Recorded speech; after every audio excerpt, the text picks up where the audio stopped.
Hello everyone. आज के video में हम सरफेस टेंशन के कुछ टॉपिक देखेंगे। ऑलरेडी हम सरफेस टेंशन चैप्टर पढ़ चुके हैं, पर महाराष्ट्र स्टेट बोर्ड ने कुछ नए टॉपिक ऐड किए हैं इस चैप्टर में, जो कि हमने नहीं लिए थे। तो इस वीडियो में हम वो सारे टॉपिक कवर करेंगे। तो सबसे पहला टॉपिक है angle of contact 90 degree and condition for convexity and concavity. तो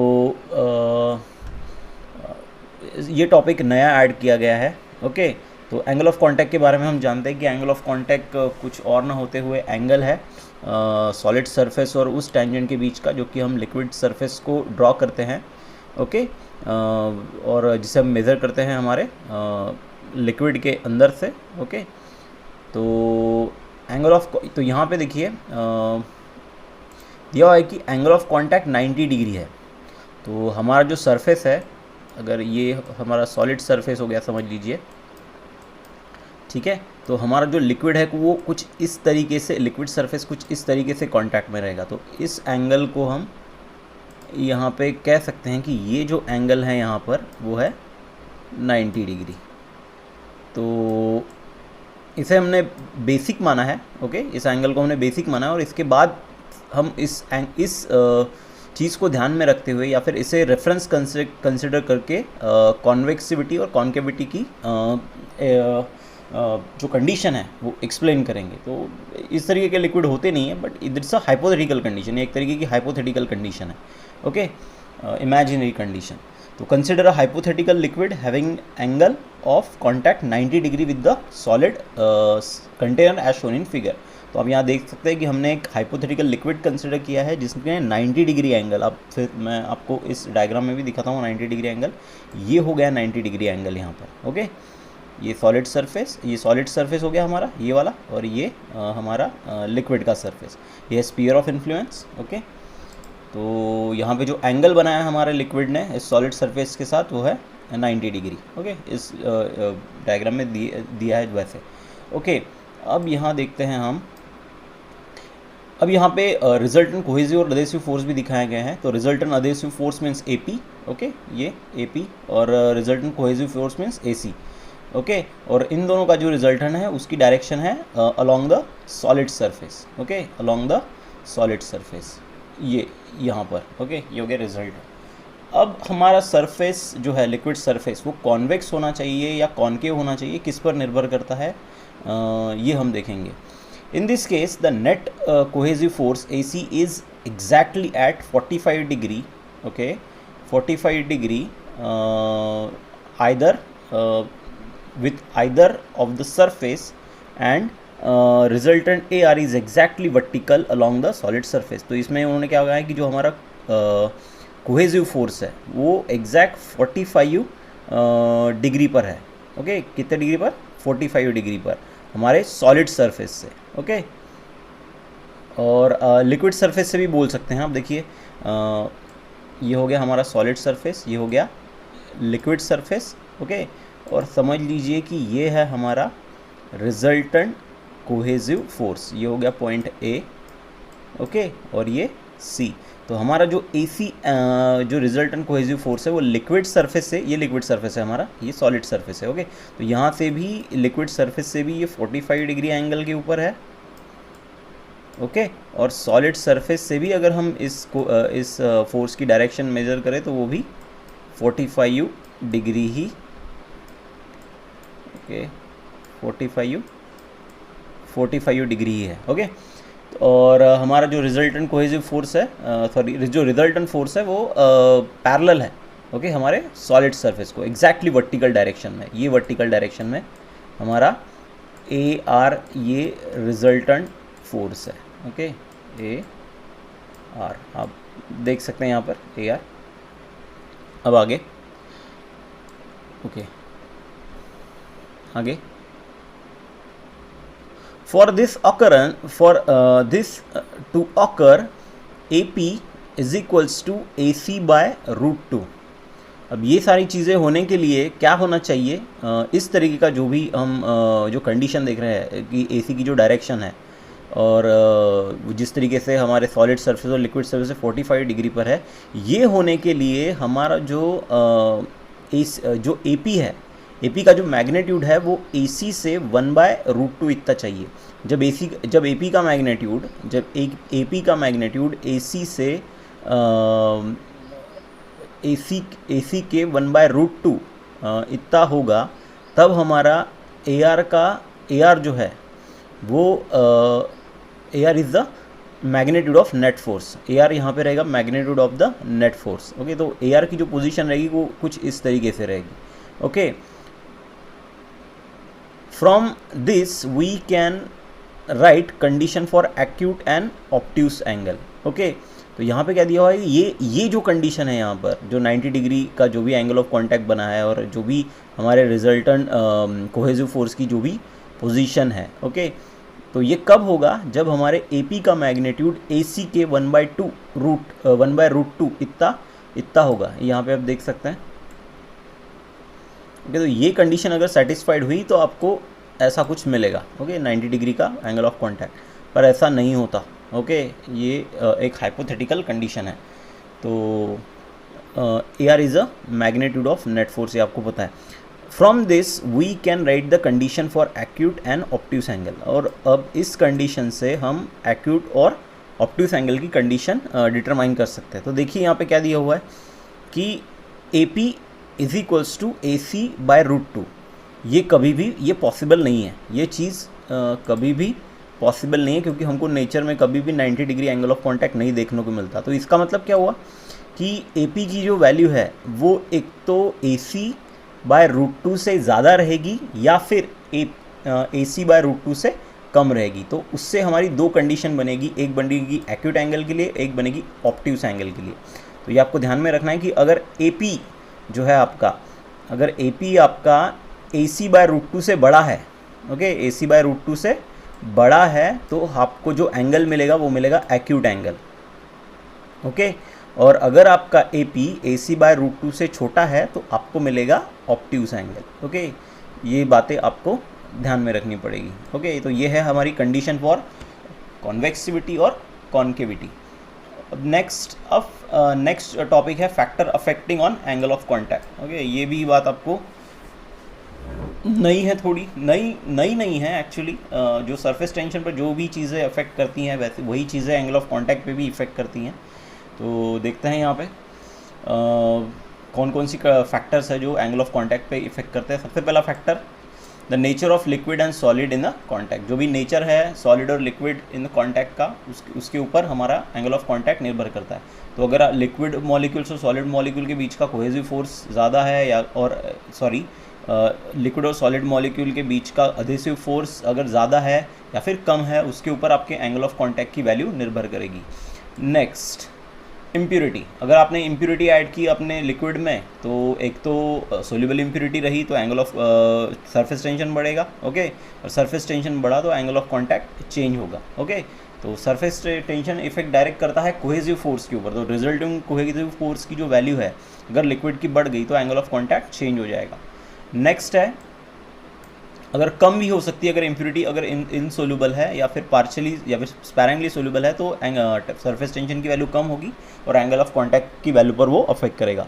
next, temperature of the liquid. अगर लिक्विड का टेम्परेचर बढ़ा तो क्या होगा, कोहेसिव फोर्स कम हो जाएगा। ओके, मॉलिक्यूल एक दूसरे से दूर चले जाएंगे टेम्परेचर बढ़ने के कारण, कोहेसिव फोर्स कम होगा तो वो भी एंगल ऑफ कांटेक्ट की वैल्यू के ऊपर इफेक्ट डालेगा। ओके, तो यहाँ पे दिया है कि with the any increase in temperature of liquid decrease its angle of contact. तो एंगल ऑफ कांटेक्ट की वैल्यू क्या हो जाएगी, डिक्रीज हो जाएगी। ओके, तो सरफेस टेंशन अगर बढ़ता है तो एंगल ऑफ कांटेक्ट बढ़ेगा। ओके, नेक्स्ट, अब यहाँ पे एक चीज़ है इसको आपको ध्यान में रखना है, note, for a given solid liquid surface angle of contact is constant at a given temperature. Okay, अगर आपका जो भी आपका टेम्परेचर दिया हुआ है, ओके, तो अगर वो फिक्स है टेम्परेचर, तो जो भी आपकी एंगल ऑफ कांटेक्ट की जो भी वैल्यू रहेगी गिवन सॉलिड लिक्विड सरफेस के लिए वो रहेगी कांस्टेंट। ओके, अब यहाँ पे आपको डिफरेंट वैल्यूज़ दी हुई है, हो सकता है इसके ऊपर MCQs पूछ ले, तो ध्यान में रख दीजिएगा ये वैल्यूज़। ओके, प्योर वाटर और क्लीन ग्लास के बीच का एंगल ऑफ कांटेक्ट होता है 0, क्लोरोफॉर्म विथ क्लीन ग्लास का एंगल ऑफ कॉन्टैक्ट होता है 0, organic liquids with clean glass का जो भी है अदर ऑर्गेनिक लिक्विड और क्लीन ग्लास के बीच का एंगल ऑफ कॉन्टैक्ट होता है 0, ईथर और क्लीन ग्लास के बीच का एंगल ऑफ कॉन्टैक्ट होता है 16 डिग्री, केरोसिन और क्लीन ग्लास के बीच का एंगल होता है 26 degree, water with paraffin, water और पैराफिन के बीच का एंगल ऑफ कॉन्टैक्ट होता है 107 डिग्री, और मर्क्यूरी और क्लीन ग्लास के बीच का एंगल ऑफ कॉन्टैक्ट होता है 140। ओके, तो ये दोनों ऑब्ट्यूस है, बाकी के acute. Okay, this are the 0। Okay, तो ये कुछ नई चीज़ें थी, और इसके बाद और कुछ कौन सी चीज़ें दी हुई हैं जो आपके सिलेबस में ऐड की गई वो देखते हैं। अब नेक्स्ट है कैपिलरी फॉल।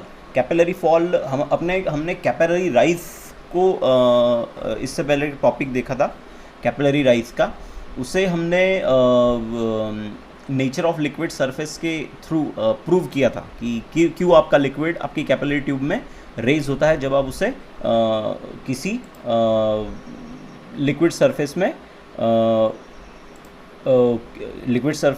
उसको आप उसको किसी लिक्विड में डीप करते हो। ओके, तो ये हम पढ़ चुके हैं कैपिलरी राइज के बारे में। अब नेक्स्ट टॉपिक है कैपिलरी फॉल। तो यहाँ पे हमें क्या कंसिडर करना है, यहाँ पे हमें लिक्विड, यहाँ पे हम एक कैपिलरी ट्यूब कंसिडर करेंगे। ओके, जिसे हमने डीप किया है ऐसे लिक्विड में जो कि सॉलिड सरफेस को पूरी तरीके से वेट नहीं करता। ओके, फॉर एग्जांपल है उसका मर्क्यूरी।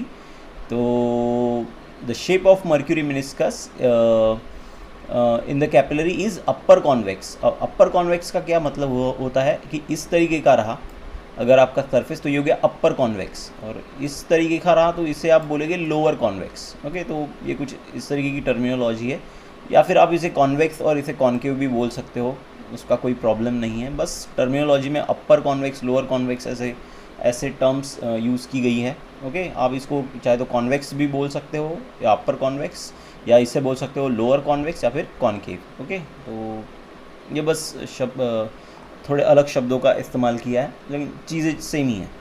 ओके, अब हम क्या करेंगे, ये हो गई हमारे डायग्राम। ओके, तो अब हम कंसिडर करेंगे 4 पॉइंट ABCD। वहाँ पे भी हमने वही किया था, ABCD ऐसे 4 पॉइंट कंसिडर किए थे। ओके, तो ये 4 पॉइंट की पोजीशन देखते हैं। सबसे पहले है पॉइंट A।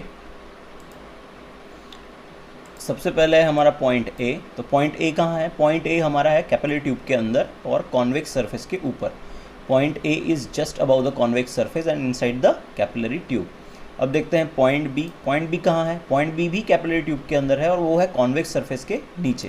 तो देखिए point B is just below the convex surface and inside the capillary tube. Next है पॉइंट C। अब पॉइंट C कहाँ है? पॉइंट C है कैपिलरी ट्यूब के बाहर, और ये जो सरफेस है ये प्लेन सरफेस है, तो प्लेन सरफेस के ऊपर। तो point C is just above the plane surface and outside the capillary tube. अब देखते हैं पॉइंट D। और पॉइंट D कहाँ है? पॉइंट D है कैपिलरी ट्यूब के बाहर और कहाँ? प्लेन सरफेस के नीचे। ओके, और ये यहाँ पे आप देख सकते हैं कि वो पॉइंट C से नीचे है। ओके, तो point D is just below the plane surface and outside the capillary and below point C। Okay, अब इन चारों पॉइंट के ऊपर हम प्रेशर कंसिडर करेंगे। PA, PB, PC और PD, ये इन चारों पॉइंट के ऊपर का प्रेशर हो गया। Okay, be the values of pressure at point ABCD respectively. Next point, we know that pressure of the concave side is always greater than convex side. Okay, we know that pressure on the concave side is always greater than that of concave side. हमें पता है कि जो भी pressure होता है concave side की तरफ का वो हमेशा ज़्यादा होता है as compare to convex side. तो आप यहाँ देख सकते हैं कि जो B की तरफ जो साइड है वो है कॉन्केव। ओके, B की तरफ की साइड है कॉन्केव और A की तरफ की साइड है कॉन्वेक्स। तो A की तरफ जो है वो प्रेशर कम रहेगा एज़ कम्पेयर टू B। हम ऑलरेडी इन चीज़ों के बारे में पढ़ चुके हैं। ओके, आप पुराने वीडियोस देख सकते हैं हमारे सरफेस टेंशन के, जिसमें हमने दिया हुआ है। ओके, नेक्स्ट, तो PB जो है ये ज़्यादा रहेगा PA से। ओके, आगे, as the point A and C are at the same level, the pressure at both the points is same. Okay, and it is the atmospheric pressure. तो अब यहाँ पे क्या बोला है कि पॉइंट ए और सी के ऊपर जो भी प्रेशर है वो सेम ही रहेंगे, क्योंकि वो दोनों पॉइंट एक ही हाइट के ऊपर है, और जो भी प्रेशर रहेगा वो रहेगा एटमॉस्फेरिक प्रेशर। ओके, सेम इसके पहले हमने जो एक्सप्रेशन लिया था कैपिलरी राइज का, okay, on the basis of pressure difference across the liquid surface, बिल्कुल वैसा ही है ये। ओके, अब next, between C and D, okay, between point C and D the surface is plane. अब देख सकते हैं कि पॉइंट सी और डी के अराउंड का जो सरफेस है वो प्लेन है। तो हम पहले देख चुके कि P A is equal to P C A, क्योंकि एटमॉस्फेरिक प्रेशर है। अब वो ये बोल रहे हैं कि पी सी, ओके, जो पॉइंट एट सी और पॉइंट एट डी वो सेम है क्योंकि ये प्लेन सरफेस है। तो P A is equals to P C और P C is equals to P D, तो हम बोल सकते हैं कि P A is equals to P D. Okay, P C is equals to P D is equals to P A.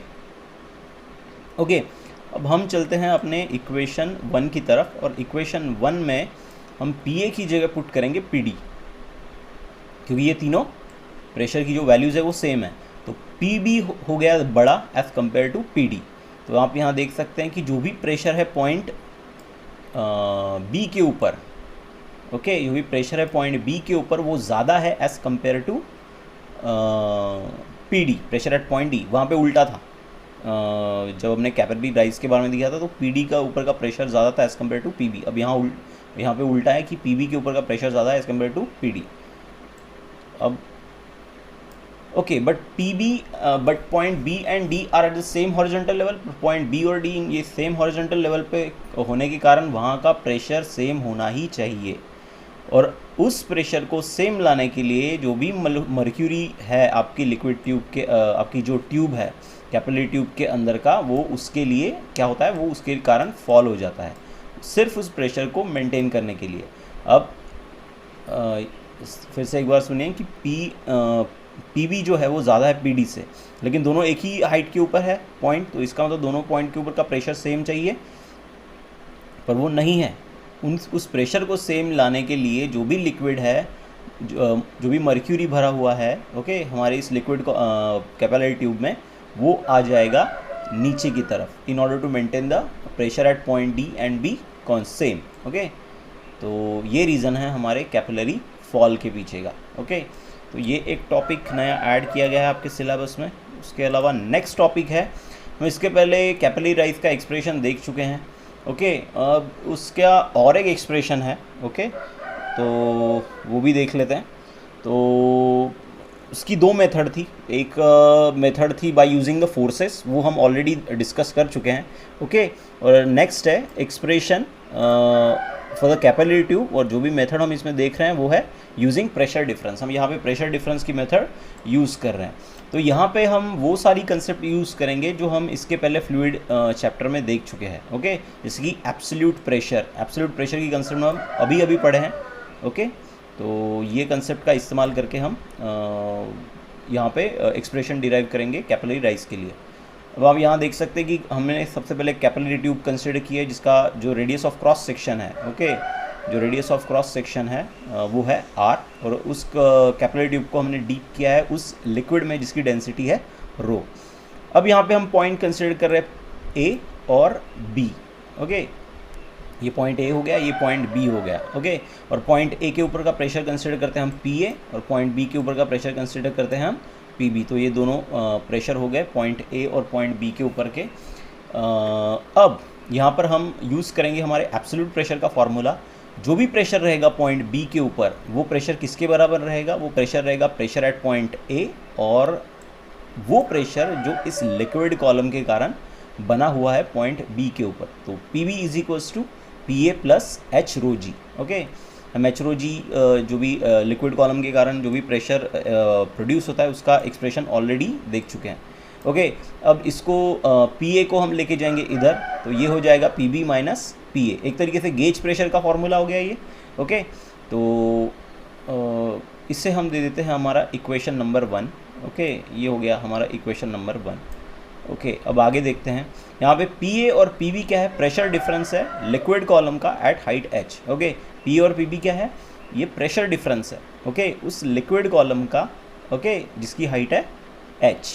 Okay, यहाँ देख सकते हैं PA माइनस PB निकाला है जिसकी वैल्यू है एच रो जी। इसका मतलब हुआ कि अगर पॉइंट पी बी के ऊपर का आप प्रेशर ले और पी ए के ऊपर का, उन दोनों प्रेशर को अगर आप सब्सट्रैक्ट करें तो कौन सा प्रेशर बचेगा? वो प्रेशर बचेगा जो कि है लिक्विड कॉलम की, हमारा जो भी लिक्विड कॉलम है जिसकी हाइट है एच, ओके, उसके कारण। अब यहाँ पे जी है हमारी एक्सेलरेशन ड्यू टू ग्रेविटी। अब यहाँ का नेक्स्ट पॉइंट इंटरेस्टिंग है। यहाँ पे इन्होंने क्या बोला है कि जो भी ये जो प्रेशर डिफरेंस आता है वो आता है 2T/R के इतना, वो आता है 2T/R के इतना। अगर ये है एक्सेस प्रेशर का फॉर्मूला, तो यहाँ पे PA, okay, minus PB is equals to 2T/R, okay. ये एक चीज़ आपको यहाँ पे समझनी होगी कि PA माइनस PB का जो भी एक्सेस प्रेशर है उसका जो फॉर्मूला आता है वो 2T/R इतना आता है, ओके। तो यहाँ दिया हुआ है the presence of liquid column of height H must be equal to the pressure difference of 2T/R due to the concavity, okay. Concavity, जो भी कॉन्केविटी है आपके लिक्विड, यहाँ पर का सरफेस आप देख सकते हैं कि कॉन्केव है, ओके। तो ये कब पॉसिबल है? जब यहाँ का जो भी एक्सेस प्रेशर रहेगा वो 2T/R इतना रहेगा, ओके। तो ये कॉन्केविटी की कंडीशन हो गई। तो हम यहाँ पे एच रो जी के जगह पुट करेंगे 2T/R, ओके। तो यहाँ पे हमने पुट किया एच रो जी के जगह 2T/R, ओके। तो हमारा जो इक्वेशन 1 है वो कुछ इस तरीके से मॉडिफाई होगा। याद देंगे हम इक्वेशन नंबर 2, ओके। ये है हमारा इक्वेशन नंबर 1 जिसे हमने मॉडिफाइड किया है, ओके। अब आगे देखते हैं। लेट आर बी द, अब यहाँ पे जो हमारा आर है ये है radius of capillary tube. Radius means radius of cross section of the capillary tube, हम पहले ही उसको डिफाइन कर चुके हैं। और यहाँ पे थीटा है angle of contact, okay, as shown in figure. अब यहाँ पे थीटा जो है वो है एंगल ऑफ कॉन्टैक्ट। अब इस डायग्राम को थोड़ा ध्यान से देखिए। हमने यहाँ पे सिर्फ लिक्विड कॉलम लिया हुआ है, ओके। अब यहाँ पे क्या क्या लिया हुआ है देखिए। ये है हमारा कॉन्केव सरफेस। अब इस कॉन्केव सरफेस को अगर हम एक्सटेंड करते हैं यहाँ पर, तो यहाँ पे दूसरा कलर देता हूँ मैं। अगर हम इस कॉन्केव सरफेस को अगर एक्सटेंड करते हैं तो यहाँ पे बनेगा एक सर्कल या फिर स्पीयर। उस स्पीयर की जो रेडियस है वो रहेगी r। तो ये हो गई radius of curvature of this concave surface.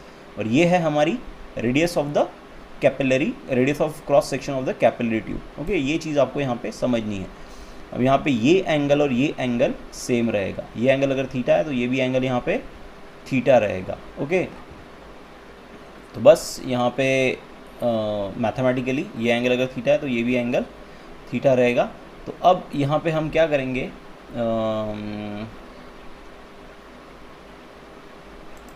अब यहाँ पे हम थोड़ी ट्रिग्नोमेट्री इस्तेमाल करेंगे और कॉस थीटा का फॉर्मूला यूज़ करेंगे। तो cos theta is equals to क्या होता है, हमारा ये जो भी ट्रायंगल है, ओके, यहाँ पे। तो cos theta is equals to क्या होता है, cos theta is equals to आएगा, that is adjacent side, adjacent side है r, ओके, अपॉन हाइपोटेनियस, और हाइपोटेनियस है यहाँ पर कैपिटल R। तो बस कैपिटल R को हमें इस तरफ लेके जाना है, ओके, और कॉस थीटा को हमें लेके जाना है इस तरफ। तो हमारा ये फॉर्मूला बनेगा r is equals to small r upon cos theta, okay. अब हमारे पास इक्वेशन 2 है ही। इक्वेशन 2 है एच रो जी अपॉन 2T/R। अब r के जगह हम पुट करेंगे r अपॉन कॉस थीटा। ये वैल्यू अगर हम यहाँ पे पुट करेंगे तो हमारा इक्वेशन कुछ इस तरीके से बनेगा, H rho G is equals to 2T cos theta. अब हमें h की वैल्यू चाहिए कैपिलरी राइज की, ओके, जो कि है height of the liquid column.